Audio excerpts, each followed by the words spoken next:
What's up, my wizards? It's Dev from Mtg. We like magic, and I got a bunch, so many Rivals of Ixalan spoilers for you tonight. There are 30 plus spoilers that I have to go through. I'm going to try to get through them as quickly as possible, so in the interest of time, let's go ahead and kick it. Let's get into these. Very first card of the day right here, we're looking at Siegehorn Ceratops. This is a green and a white 2 mana for a 2/2 dinosaur with Enrage. Whenever it's dealt damage, you put 2+1/+1 counters on it. Alright, so go ahead and get the bad part, I guess, out of the way first. You know, if it dies to lethal damage, it'll die before it gets the counters, just to clear that up. But that doesn't mean there's not a bunch of ways to abuse this card. Of course, you can play stuff like Rile and Dual Shot in your deck to back this up. This also seems like it'd be pretty good in like an Abzan Constrictor deck. Consider that, friend. So I like this. It's sort of a worse looking Long Tusk Cub, but it could in some ways also be a better Long Tusk Cub. So we'll have to see. Card definitely looks aggressive enough to get some testing in Standard, but we'll see if it can go the distance. Next card of the day was the Mana Sources exclusive preview for this season. This is Nezahal Primal Tide. It's 7 mana, 5 and 2 blue for a 7 legendary Elder Dinosaur. This is the blue one. It can't be countered. You have no maximum hand size. Whenever an opponent casts a non-creature spell, you draw a card. And if you discard 3 cards, you can exile it and then return it to the battlefield tapped under its owner's control at the beginning of the next end step.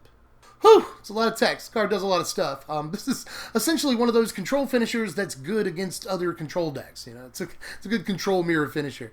It's I don't know if I like this more than Sphinx of the Final Word, but I probably like it more than Pearl Lake Ancient. So there's that. You know, I actually think this card could do some work in Standard as exactly, you know, that. Sphinx of the Final Word saw play, Pearl Lake Ancient saw play, so I don't see anything keeping this from seeing possible one-of control deck play. You know, the approach decks and stuff might want it as a one-of other win condition. But that being said, it may have to wait for Torrential Gearhold and even approach to rotate. But they do rotate out at the same time. Just want to clear that up. I've seen some confusion about that already. Let me just go ahead and say months and months ahead in advance, just so you know, that Kaladesh and Amonkhet, those 2 blocks will rotate out at the same time. So just so you know, Google it if you don't believe me, it's absolutely true. But in any case, once we do get a rotation, I feel like this card could possibly shine. But you could say that about a lot of cards. You don't know what's just around the bend. But just in a vacuum, this looks like a pretty good control finisher. You know, it's really, really hard to deal with. It fuels itself. You know, if they target it with a removal spell, then you'll draw a card. So, before the removal spell resolves. So that'll give you time to, you know, either draw an answer to the removal spell, a counter spell, or just draw into more cards so that you can discard 3 and exile it to protect it. So, and it can be countered, so against other control decks, ridiculous. So I like an awful lot about the card. It costs a good bit of mana, but control has paid this much for a finisher before. Up next is Trapjaw Regisar. I like that name. It's 5 mana, 3 and 2 white for a 5/5 dino with Enrage. Whenever Trapjaw Regisar is dealt damage, exile target creature an opponent controls until Trapjaw Regisar leaves the battlefield. Now, I actually really want to like this card a lot. Like, Green White Dinosaurs is actually looking pretty stacked. That said, this probably won't do anything the turn it comes into play. Like, for instance, Angel of Sanctions is probably just a better card, you know? You get it when it comes into play, and if they somehow deal with the Angel, then you can just do it again, you know? So, I think that that's just a better card, and there's probably just better, you know, 5 drops in Standard, period, than a card like this where it's not guaranteed. In Limited, this looks absolutely ridiculous, bonkers. Play it every time. Like, yes, it's a great card. In Limited, no doubt, but in Standard, I'm just not sure, despite how powerful it looks, that it works in this meta, and that it even works in its own deck, because they're just, not only are there better 5 drops in Standard, there may be better 5 drops in its own deck. This here's Crafty Cutpurse right here, old C squared. It's 4 mana, 3 and blue for a 2/2 human pirate with flash.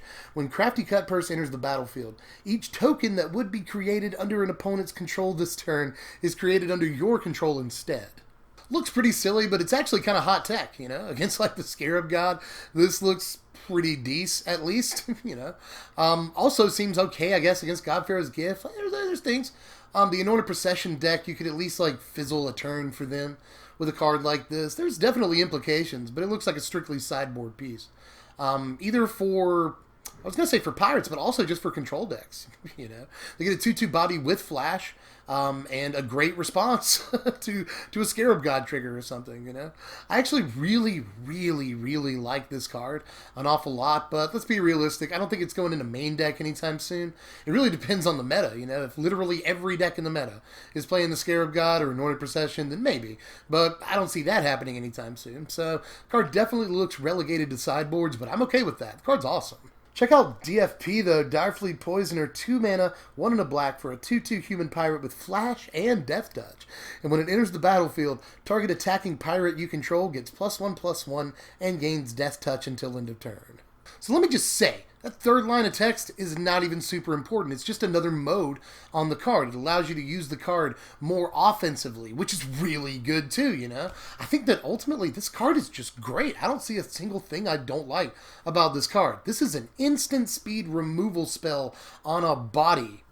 That seems crazy, you know? Like, sometimes it won't even die, depending on the board setup or what they're swinging with. It might not even die. You can just flash this in, block a token or something, keep a body on the battlefield. It's an instant speed removal spell on a body. Like, that's for 2 mana. Like, what do you want? This is crazy against, like, Bristling Hydra. Think about that. A removal spell that doesn't target it for only 2 mana. Come on. Come on. And it can be used, again, as a combat trick on your turn during your attack step. I don't see a single thing I don't like about this card. I actually think this is insanely powerful. And, you know, it's a bear. 2 mana, 2/2. It's a hate bear. And so, honestly, like this and the dinosaur and a couple of other cards we'll see today. We'll get to them really quick, actually. I think there's a case for a standard hate bears deck. You know, we got Kitesail Freebooter and some other stuff.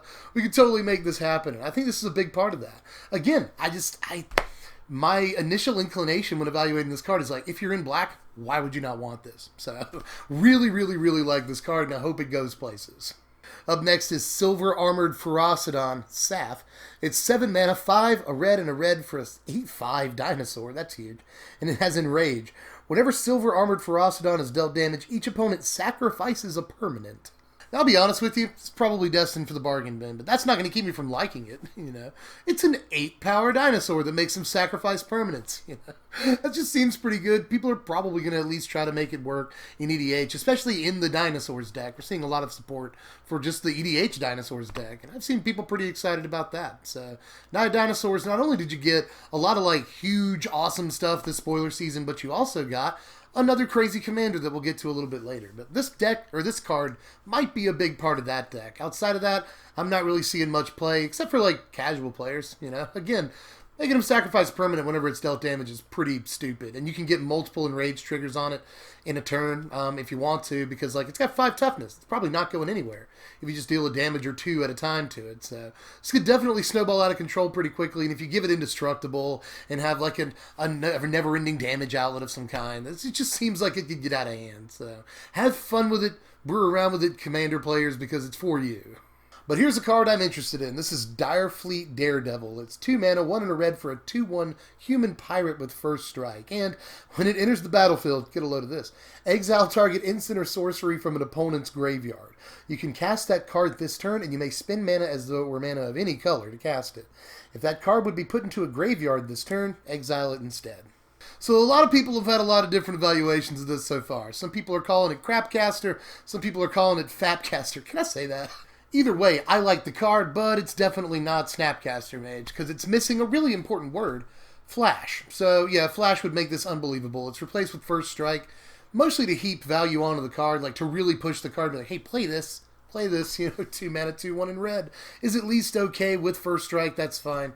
And with this ability, yeah, it looks really attractive. So, even in Modern, again, if you're just using this in the mid-game to recast a bolt or a draw spell out of your opponent's graveyard, if you can get a removal spell with it, that seems like an awful lot of value too. Same thing in Standard. If you can cast this and get an Abrade or a Fatal Push or even a Shock off of it, perhaps an Opt, who knows, like there just seems to be a lot of, even early in mid-game, good targets for this. But once you get into the late game, this seems like an absolutely unbelievable top deck when you have the mana to get a body and have the mana left to cast whatever you want to out of your opponent's graveyard. I really actually like this card an awful lot. I'm not sure what deck it sees play in Standard or even in Modern, except for Hate Bears. I was just talking about Hate Bears. And in Standard, we could have a Hate Bears deck too. I just really like the look of this card. I think there's so much you could do with it in a couple of given formats. That doesn't even make... I wouldn't be surprised if this sees like it really eternal format play, Vintage or Legacy. And don't think I'm crazy because, you know, these are formats that play really powerful, really, really cheap spells. So even though this card has a good amount of variance on it, I still think that in some formats you can count on people playing cheap, effective instants and sorceries. So I really like this card. I think it may end up being one of the better looking cards in the entire set at the end of the day. But let me calm down for a second and look at Path of Mettle here. This is a transform land. It costs 2, a red and a white. It's a legendary enchantment. When Path of Mettle enters the battlefield, it deals 1 damage to each creature that doesn't have First Strike, Double Strike, Vigilance, or Haste. Whenever you attack with at least 2 creatures that have First Strike, Double Strike, Vigilance, or Haste, transform Path of Mettle. And it transforms into Nezahal, Tower of Triumph. This is a legendary land that taps for a mana of any color. Or you can pay 1 a red and tap it to have it deal 2 damage to each opponent. Or you can pay 2 a white and tap it to choose a creature at random that attacked this turn and destroy that creature. So far, I think that a lot of people are undervaluing this card. I really like this card a lot, actually, more than I admit, because I understand the downsides to it. You know, it's a 2-mana do-nothing enchantment an awful lot of the time, and is it worth it to get it to flip? I think it might be, because getting it to flip is super easy. You know, you're in red and white. A lot of your creatures have these abilities. And there's a lot of good standard creatures that have them. You know, we just saw the Mog Fanatic sort of thing, the callback, that has haste. Bomat Courier has haste. Rigging Runner, I think, has First Strike. Karizev has First Strike. There's Earthshaker Kenra has haste. Like, there's a ton of creatures. Those are all just red. The red and white flying dragon thing for 2 mana, that has flying and haste, so that works too. So I like a lot about this card. I think there's plenty of creatures in Standard to build a deck around this and make it flip super early and end up having a lot of late game reach. You know, you can either hold this back with all the mana that you'll have. It's a good mana sink, and it's a good card for flood protection and stuff. And it's even a form of ramp. You know, so just as a protecting against flood, I really like this card too, because you can either hold it back and make sure that they don't attack with their best creatures. Maybe I don't like the random clause, but it's at least removal on a land. Add instant speed for relatively cheap. That's really, really good. And keep in mind that you can use it right after your opponent's attack. You know, you don't have to wait until after the attack step ends. You can use it right after they declare their attackers and go ahead and blow something up at random before you block. That seems really good. And also, it's crazy reach. You know, we already see people play cards like Ramunap Ruins and stuff to add to their ability to close out games in the late game. This helps do that pretty easily once it's flipped. You know, 2 free damage. Well, 2 sort of free damage. You have to pay 2 mana for it, but you'll have the mana for it, I would imagine, in the late game. Just every turn, guaranteed 2 damage. And if you've got something like Hazoret on the battlefield, then your damage output's crazy every turn, regardless of whether you're attacking, and that's what aggro wants. So I really like this card. I definitely think it could find a home. Easy to flip, and it's sort of insurance against some other stuff in the format. You know, board full of flying Whirler Virtuoso tokens, gone. Bunch of Anointed Procession 1/1s, gone. So I like a lot of what this card does in Standard, and I definitely think it could find a home. Up next is Fathom Fleet Mutineer. This is 4 mana, 3 and a blue for a 3/2 human pirate with Raid.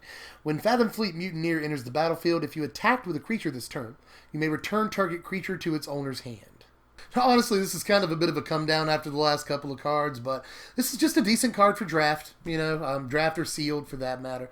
Anytime you can get a body and a bounce is pretty good, and it's relatively easy to trigger the Raid on it. So I like the card in the limited environment, probably nowhere else. Let's move on. So we can talk about another crazy card. This is Slaughter the Strong right here. It's 3 mana. Just 3 mana. 1 and 2 white for a sorcery. Each player chooses any number of creatures with total power 4 or less, then sacrifices the rest.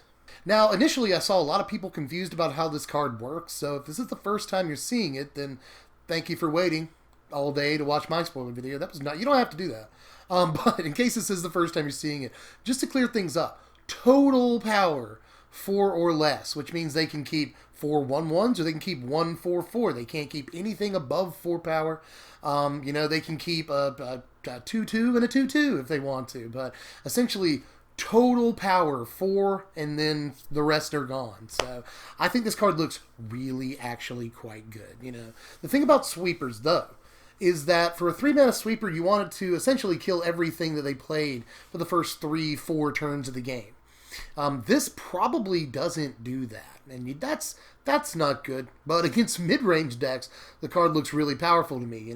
This will kill a lot of things. This will kill all the indestructible gods, which means it might be at least a decent answer to Hazoret, because there's no world in which they can keep their Hazoret. It's 5 power. They have to lose it. So this could still be okay to main deck and even leave in against Ramanap Red. And as far as like energy decks go, again, just crazy stuff. If they have a board full of Whirl of Virtuoso tokens plus Virtuoso, Rogue Refiner, they have to get rid of a lot of that. If they have a really high power Long Tusk Cub, you got to get rid of it. It's a good safety valve against stuff like Glory Bringer. It's just, there's a lot that I think this card deals with, including the odd Ronus or Bristling Hydra. I really like this card against energy on turn like 5 or 6, and you'll still leave up mana to counter their next play or remove anything that's stuck around. Really actually like this card. I think it does have applications in the blue-white approach decks and even other blue-white control decks. Big fan. Here's Arterial Flow right here. It's 3 mana, 1 a black and a sorcery. Each opponent discards 2 cards. If you control a vampire, each opponent loses 2 life and you gain 2 life. Meh? Maybe? Probably. I do like in Sealed and stuff.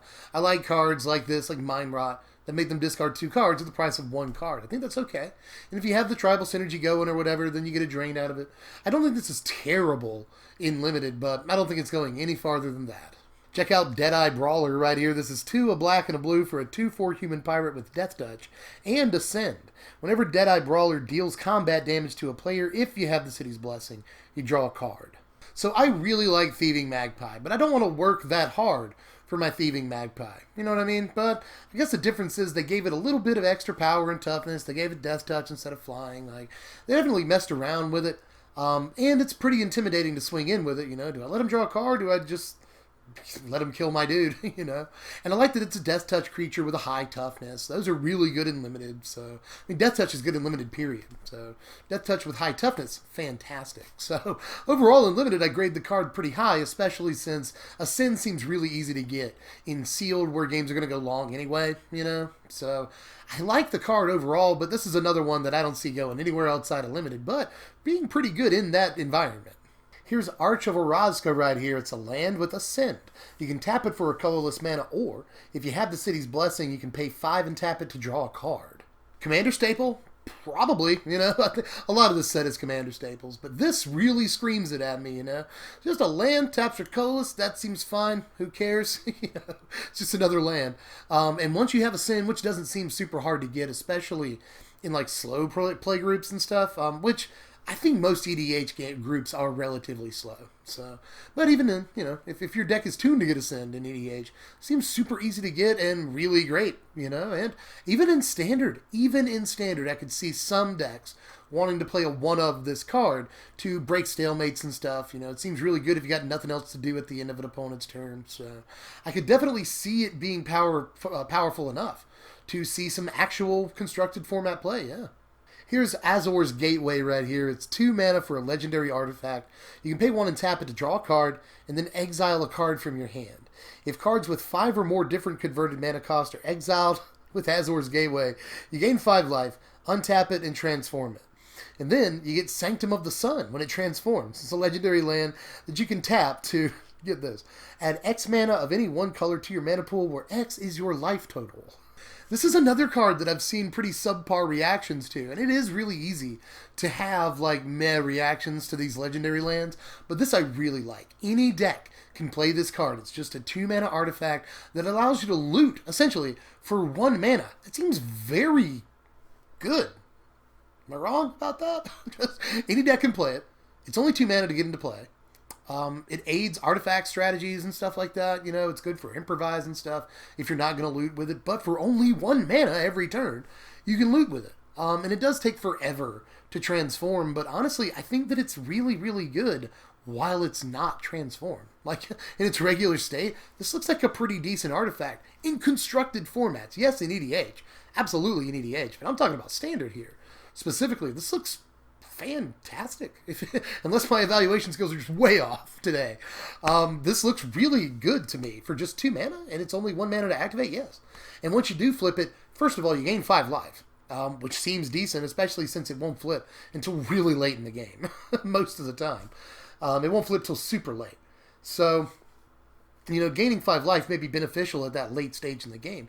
And then that helps you tap it for more mana. So that seems really good too. I like a lot about this card, and there's like some payoffs in standard. You know, we got some big X spells and stuff here. So I definitely see this being playable. And we're going to try it out.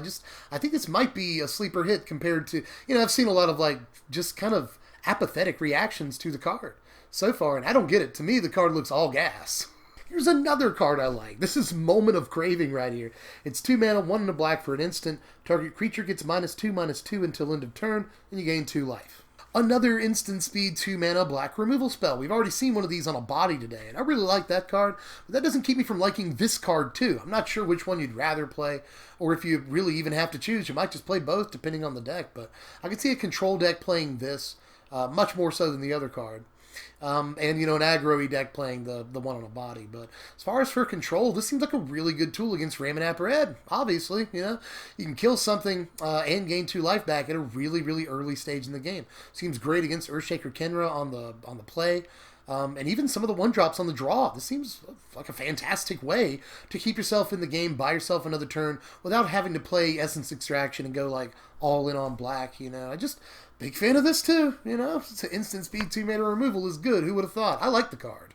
Just so you know, Naturalize is back. I should point that out. Art is kind of funny, but hey, Naturalize is here, as is Negate, which was already back. It keeps getting reprinted. I think Wizards just thinks that this is a really good effect to have in Standard. You know, it's a classic card. It should be in Standard. It's a good safety valve for some stuff, you know. So I like that Negate is back, and I really like the new art. But let's get on to a new card. Really glazed over those. Let's get on to a new card. This is Mutiny. It's just 1 red mana for a sorcery. Target creature an opponent controls. Deal damage equal to its power to another creature that player controls. Now, just for 1 red mana, seems pretty boss, you know? I'm not sure about Constructed because it's kind of narrow. It requires your opponent to be playing not only creatures, but to have 2 creatures out at the same time, one of which can kill the other. So that seems relatively narrow, but 1 red mana might be exactly the right price, especially against mid-range decks and stuff. You know, you'll have no shortage of options to choose from when it comes to playing this card on turn 5 against Energy, for instance. So I think this is actually kind of a decent card for a really, really low price. And in Limited, this seems fine too. You know, you're going to get into board stalls. Everyone's going to have 2, 3, 4 creatures out. And at that point, for just 1 red, yeah, it seems really good. So I like the design of the card a lot. I don't think it's going to do anything absolutely crazy, but I think that it is possible something like this sees Standard play, even if it is slightly narrow. Seems like a decent sideboard option against some mid-range decks. But oh boy, here's Blood Sun right here. This is 3 mana, 2 and a red for an enchantment. When it enters the battlefield, you draw a card. All lands lose all abilities except mana abilities. Well, people have certainly been talking about this card today. You know, this is one of the big cards that has garnered the most discussion of the day, and I feel kind of weird because I don't have as much to say about it as I feel like I should. It's a good card. I mean, it's just a good card. It replaces itself. It's almost never dead or anything, even if you're in a bad matchup game 1 with it. It's still worth main decking in some matchups because it'll draw you the card. So at least there's that. Against a lot of stuff, like for instance all these legendary lands, it's essentially a safety valve for them. It's good against Search for Azcanta, we already know that. Probably good against Legion's Landing and Adanto and stuff. So there's that. There's already decent stuff for this in the format, but I've just shown you a land that draws you a card for 5 mana if you have the City's Blessing, and a bunch of other transform lands just in Standard. But that's just Standard. This also hoses things like fetch lands in Modern, so there's also that. Doesn't hose Tron lands, but hoses many other lands that people really depend on, you know. So big fan of this. Oh, and one thing else that I should point out is that after everyone sort of fought it out the first hour after this card was spoiled, it has been determined that yes, this card does stop things from coming into play tapped. I think the card just has so many cool niches that it fits into and so many things it does that it'll almost certainly see play, at least in standard, as a safety valve for all these transform lands, and it could see play beyond that too. The card is just very obviously good. The next few cards seem pretty good in Limited, but just about only good in Limited, so I'm going to breeze through some of these, and you let me know if I missed any sort of crazy standard interaction or anything here. But the first of these is Sun-Crested Pterodon. This is 5 mana, 4 and a white for a 2/5 dinosaur with flying. And it has Vigilance as long as you control another dinosaur. This seems okay. 5 mana, 2/5 flying is probably already decent enough to play in sealed, especially with that huge toughness in flying. Seems like a decent wall, and it attacks profitably sometimes, but if you have a dinosaur, it can both attack and block really well, so I like the card. Seems good if you're building the dinosaurs deck in Limited. Sun-Collared Raptor is 2 mana. This is 1 and a red for a 1/2 dino with trample, and you can pay 3 to have it get +3/+0 until end of turn. This, again, looks decent in the dinosaurs deck, in sealed specifically because it's a good mana sink. There's no limit on the amount of times you can do that, so you can give it, +6/+0 and trample over for 7. The problem is, when it does attack, it'll probably die, but you can pour a lot of mana into it and get in a good attack with trample, so the card doesn't seem too bad. Raging Regisaur, another dinosaur for Limited. This is 4 mana, 2 a red and a green for a 4/4 dino with, whenever it attacks, it deals 1 damage to target creature or player. So this actually doesn't seem bad at all, especially in Limited. Again, 4 mana, 4/4 is a decent body. It will have tribal synergy, and it's got like a Hell Rider ability just for itself. I really like that, except that instead of just hitting players, you can also hit creatures. You can pick off little dudes with this. I like that a lot. Or you can just make sure that this, deals a total of 5 damage. Whether, you deal 4 to a creature and 1 to a player, Or you can go ahead and before blocks are even declared, strike a damage on one of your opponent's best creatures, and that'll make them think about their blocks. So I think that there's an awful lot of cool things about this card in Limited, but I'm not sure that it makes the jump to Standard, even despite all that cool stuff. Next up, though, is Resplendent Griffin. Yeah, it's a griffin. The art is great, by the way. This is 3 mana, 1 a blue and a white for a 2/2 griffin with flying and ascend. Whenever it attacks, if you have the City's Blessing, you put a +1/+1 counter on it. Well, 3 mana 2/2 flyers are already good in Limited, and blue-white flyers is almost always a thing in draft and even in sealed if you get the right cards. So this is just what looks to me to be a very playable Limited card that once you have Ascend, it can get really, really good. 3/3, 4/4, 5/5 turn after turn if they don't do something about it. And you have the City's Blessing, this could just straight up end the game. I really like this card in Limited an awful lot, actually. Next up, though, is Hornswoggle. This is 3 mana, 2 and a blue for an instant. Counter target creature spell. You create a treasure token. Now, this actually is borderline playable if we didn't have Essence Scatter. I think Essence Scatter is probably just the much, much better card. Although against mid-range decks, this looks fine because it can still counter things really easily on turn 4 or 5. And really, if they top deck a good creature, this is not dead in your hand. I mean, this standard is so creature focused that people will top deck creatures an awful lot.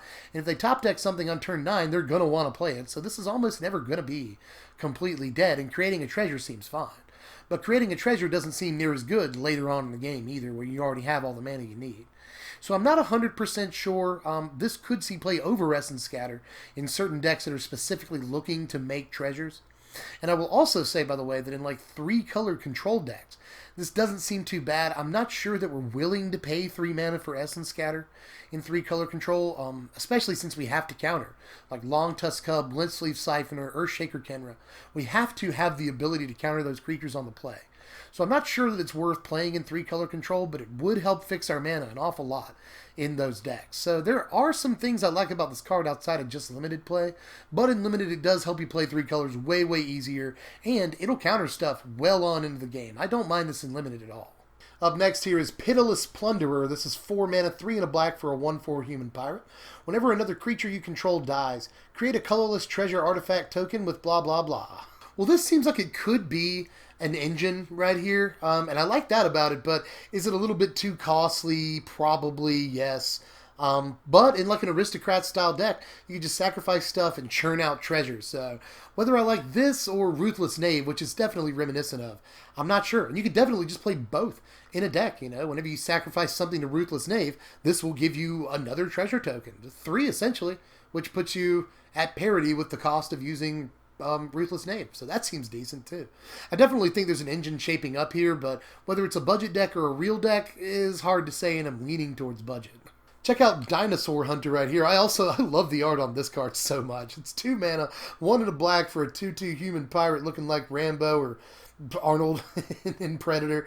And it's got, whenever it deals damage to a dinosaur, destroy that creature. So it's essentially got Death Touch for dinosaurs, which is only good as a sideboard card in Sealed and Draft. But in that one function, it's, I guess, decent against the limited dinosaurs deck, but don't play it in just about any other capacity, I would imagine. You'd just be better off with any Death Touch creature. Up next is Sea Legs. This is just 1 blue mana for an enchantment. It's an aura with flash. That's nice. Enchanted creature gets +0/+2 as long as it's a pirate. Otherwise, it gets -2/-0. Well, this actually looks a lot more playable to me the more and more I read it, and it should be in this this limited cards only section. I'm not sure that the Pirates deck is going to actually have slots for this card. That's the problem, is, you know, decks are only 60 cards. There's already a lot of really good-looking pirate cards for that deck, but talk about a combat trick, you know, or even just an anti-removal trick against Abrade, Shock, Magma Spray, Lightning Strike, Harness Lightning. You know, this could get you, this could get the creature to survive at instant speed and keep that toughness boost for just 1 mana. That seems pretty decent, like Blossoming Defense-ish decent against, you know, red removal and stuff like that. I like that. And the other mode on it, you know, it gives a creature -2/-0. So that seems decent against aggro when you're trying to, you know, survive the early game or block and kill one of their guys without losing your own guy. This seems pretty good in that situation too, on turn, you know, 2, 3, 4. So there's so much that I like about this card that I am not going to count it out. It's going to have to be really, really good to actually see main deck play in a Pirates deck, but I do like this. I can't deny it. I love that it has flash, especially. So this seems like a really good trick with so much play and so much versatility that it's hard to deny. This card might actually be a lot better than it looks. Ditto Buccaneer's Bravado right here. 2 mana, 1 and a red for an instant that's modal. You choose one. Target creature gets +1/+1 and gains first strike until end of turn, or target pirate gets +1/+1 and gains double strike until end of turn. Now this I don't think is as good as Sea Legs in a constructed Pirates deck, but in limited this seems okay, you know. Even if you're not running Pirates, or if you're running Pirates and other creatures, this can be a non-pirate combat trick, you know. It doesn't just shoehorn you in to playing Pirates. But if you do have Pirates, this becomes awesome whether you're playing it on defense or even on offense, you know? So I like an awful lot about this card too, even if it's just destined for limited. I think that this is another one that's really versatile, has a lot of different cool things it can do, and it's just a straight up good combat trick, even if you don't necessarily have any Pirates at the moment. Now, there's only 2 cards left to talk about today, but I really like both of them. So we'll start with Champion of Twilight right here. 5 mana, 3 and 2 black for a 4/4 Vampire Knight with. When Champion of Twilight enters the battlefield, draw X cards and lose X life, where X is the number of vampires you control. I just think this is very much worth playing. You know, for 5 mana, you get a really decent body. 4/4 is the best body you're going to find in the Vampires deck. And it'll draw you like 3, 4 cards, and yeah, you lose some life. I don't actually care, especially considering in Vampires, you're gaining life anyway. You know, you got some lifelink vampires and stuff. So I love this. You know, 5 mana, super solid body, 3, 4 cards, yes. And I know it doesn't scale super well. I've seen a bunch of people say like, well, if you have 8 vampires, it'll kill you. But yeah, don't play it. You have 8 vampires. You're probably ahead on board anyway, you know. Just swing away and kill them. So, yeah, you won't play it in that situation, but getting it on curve on turn 5, or even getting it as a top deck on turn 8 when you have 4 or 5 other vampires out, and you've been gaining a little bit of life, you know, you're at 15 or whatever, it's still worth it to fire this thing off, refill your hand completely, and just be ready to go for the rest of the game. This card is boss, and could definitely see play in Constructed all day. Well, we only got one more left to show you, and it's hype. This is Zacama Primal Calamity. How cool is that name? 9 mana, 6 a red, a green, and a white for a 9/9 legendary elder dinosaur with vigilance, reach, and trample. And when it enters the battlefield, if you cast it, untap all lands you control. And it's got activated abilities. You pay 2 and a red to have it deal 3 damage to a creature. You pay 2 and a green to naturalize, destroy target artifact or enchantment. You pay 2 and a white and you gain 3 life. Oh, Commander players, here you are. This is all yours. I know a lot of people have been freaking out about this in the short time since it's been spoiled. This card looks absolutely bonkers. Just 9 mana for a 9/9 with 3 keyword abilities and a crazy enter the battlefield ability that does work in Commander. And notice that it's not if you cast it like from your hand. It's just if you cast it. So if a card would let you cast a card for free, then boom. It counts. So there's a lot of ways this card is really, really awesome. It's a decent reanimation target. Even if you don't cast it, you kind of don't care. If you can get this on turn 4 or 5 through reanimation, you've just gotten yourself a 9/9 with 3 keyword abilities that when you untap with it can kill like 2 creatures. That's crazy. And if you do cast it from your hand and you untap, note that you get enough mana to use all of its keyword abilities once. Or if you have the right colored mana, you can always just go deal 6 damage to that guy, 3 damage to another, kill 3 of your guys, or kill that artifact or enchantment, deal 3 to that guy, 3 to that guy. It just gives you so many options. The card is absolute chaos as soon as it hits the board, especially if you cast it. But again, even if you reanimate it and you get to untap with it, it's probably game because you just have so many options. Not only do you have a 9/9 trampler, that's crazy, but you could probably just start picking stuff off. So I freaking love this card. I don't see it. Let me just put it this way. I don't see it seeing play in constructed formats other than standard, but it could definitely see play in standard. I would not put it past it. 9 mana is so much, but I'm still going to try to play it. I'm still going to do it. So let's give it a shot. The card looks ridiculous. Oh, whoop, whoop, whoop. There's one more, actually, and it's a vampire, too. This is Twilight Prophet. It's 2, a black and a black, for a 2/4 vampire cleric with flying and ascend.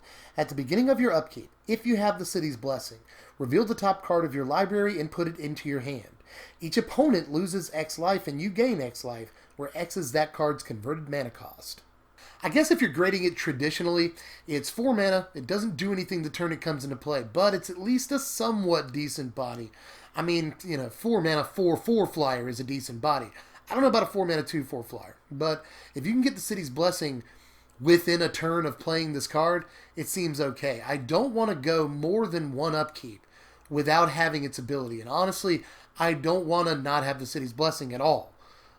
If I have this card out. I want to get the city's blessing first on turn 4 or 5 early as possible, and then play this card to ensure that the next upkeep I'll go ahead and start getting value out of it. The thing is, I think if you can get value out of this card ASAP, it's probably not bad. The card looks okay when you're behind, as long as you can get value out of it. If it can block for you when you're behind and survive, not get hit by removal, and on your next upkeep, then boom. You get a card. But then again, if you're behind, you might not have the city's blessing. So there's that too. There's a lot. There's a lot to talk about when it comes to evaluating this card. So does it look good? Yes, it looks great. Is it? I don't know. But that's all the spoilers tapped out for this one, ladies and gentlemen. Let me go ahead and get through this outro, because this was probably an extremely long video. And tomorrow's might be longer, because they still have 80 cards to spoil, and they have to do it all by tomorrow afternoon. So buckle in. There's going to be at least one more huge spoiler video for you. But I hope you're enjoying these extended chill outs on the couch, because this has been a crazy week so far. So hope you guys are enjoying it. If you are, make sure you hit the like button. Do all the stuff. I don't know why I'm blanking on the outro, but do the stuff. Subscribe if you're new. Hit the bell for the notifications so you get the rest of these videos and the deck techs when they come out. Follow me on Twitter at SBMTGDev. Throw me $1 on Patreon if you feel like it at patreon.com/SBMTG. Go over to my sponsor, TCG Player, to get super cheap boxes of Rivals of Ixalan on pre-order. Even clicking the link in the description helps the channel out and do all the stuff. Until next time, y'all, I'll catch you cats later. I'm Dev from The Place. Thanks for watching, my wizards. Remember, spread love, be kind.